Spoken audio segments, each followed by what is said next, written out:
In this video, we're going to discuss creating a balanced incomplete block design. And I have a little R program for you, and it has what we need to do is estimate 5 parameters to enter into this model. One of the parameters is V, that's the number of treatments that you wish to test.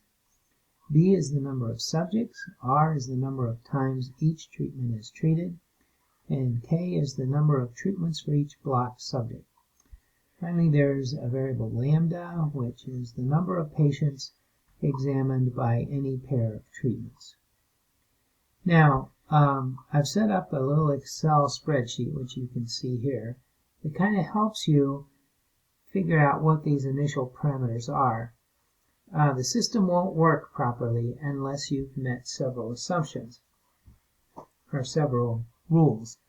First of all, VR, which is the number of blocks times the number of times each treatment is tested, has to equal BK, which is the number of subjects, times the number of treatments for each block.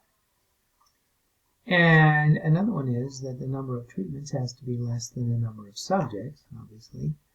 And finally, lambda times number of groups minus 1 equals R times K minus 1. Now we can, at the point after getting these first 4, we can solve for lambda, going with lambda equals R times K minus 1 divided by V minus 1. So it's a simple algebra solution. And I think that I've set up this little program so that if you estimate the values in green, you'll get an answer that will work. So pretty much you've decided how many treatments you're going to test. So if you have 4 treatments, for example, 4 levels of a contact lens design or something, you put in 4, and the number of subjects, let's say, would need to be at least twice the number of treatments. Now we're just going to set up this initial set of parameters, and then we're going to modify it. So you can put these values in, and then R, the number of times each treatment is tested, you're going to put in a number, let's say 4, and really a good one is half the number of subjects that are listed. So we can start off by saying that the number of times each treatment is tested is half the number of subjects. And then K would be the number of treatments for each block or subject. So that would be, let's say, 2. Now 4 times 4, that's the VR, and that's 16. Has to equal 8 times 2, and that's 16. And I've got the formulas in here already for you. I make this estimate just the number of subjects divided by 2. And this, I solve this value by dividing the 16 by 8, or this cell by that cell. And then we get the answer for lambda. Now, this is a fraction, number of patients examined by any pair of treatments. You cannot have a fraction. It's like 2.5 children in a family. You can't have a half a kid, and you can't have a third of a patient. So we need to make this a whole number. And so we can multiply by 3, and that gets us a 4. So if we multiply the number of subjects by 3, so here's this number takes,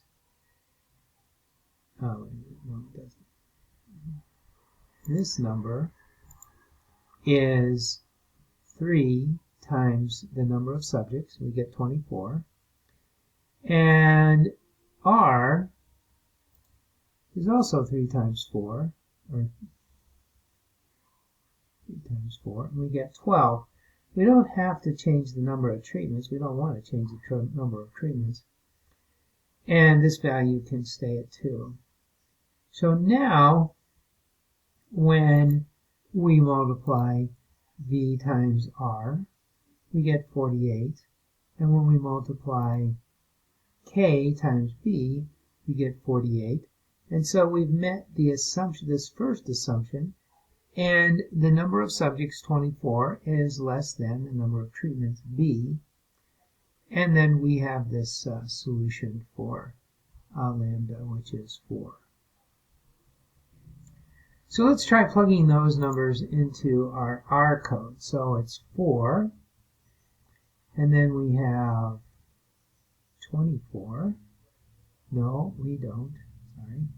That's B. Yes, we do. That's 24. And R is 12.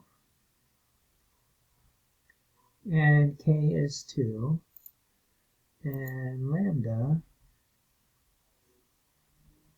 is 4.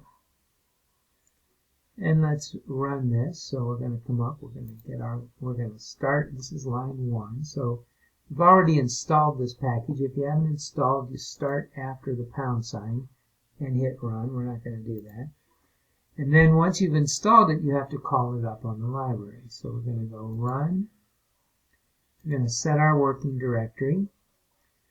And then we're going to assign the number of groups to 4 treatments. And then we're going to just keep going, run.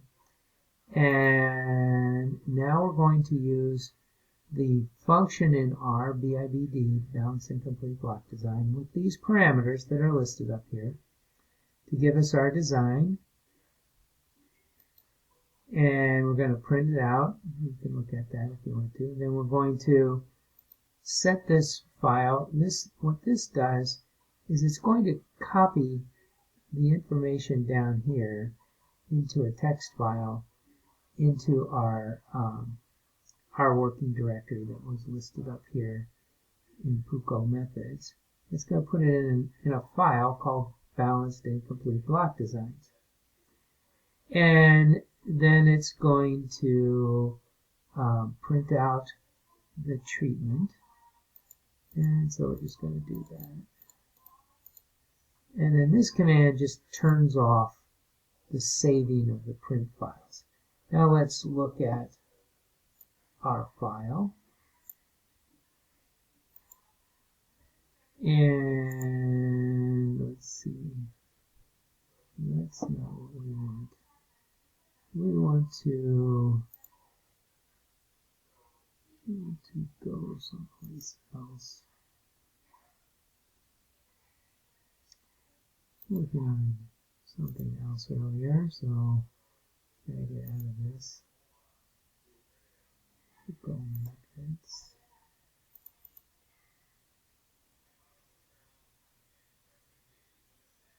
And Balanced Incomplete Block Design. Text document. And here's the text we were working on. Let's make that a little bigger. Maybe. Please. No. Okay. So the first part of this that comes out, notice we have 24 subjects. There were 2 treatments. So each subject, subject 1 gets treatment 1 and 3. Subject 2 gets treatment 1 and 4. Subject 3 gets treatment 2 and 4. Subject 4 gets 3 and 4, and 1 and 4, and so forth. Another way of looking at treatment assignments is we have our 4 treatments, 1, 2, 3, 4. We have our subjects 1 through 24. And this gives the same, these 2 tables give the same information. This just shows all the treatments, and 1s are treatment that they get, 0s are treatment that they don't get. So subject 1 gets treatments 1 and 3. It's like up here, 1 and 3. Then 1 and 4, 1 and 4, so forth.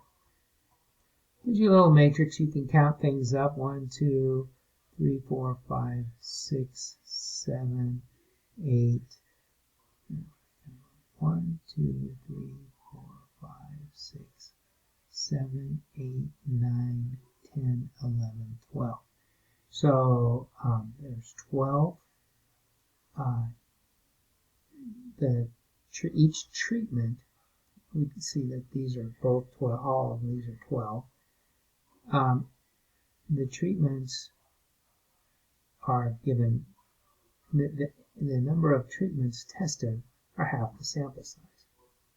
Down here, we show that we have treatments 1 through 4, and we see that, again, here is the 12, so treatment 1 is diagonal, it's treatment 1, it's 12 times, and 4 is the off diagonals are the number of reps per treatment pair. So here is 1 and 3. Now if we go down and look for another 1 and 3, that's 1. This is 2. This is 3. This is 4. Now there aren't any more 1s and 3s. So those are all balanced. So we have a balanced incomplete block design. And we analyze this just like we would do it if it was a complete block design. We just, when we're looking at our degrees of freedom for calculating confidence intervals, we just use the half of the n because there's only 12 subjects for each value rather than 24. All right.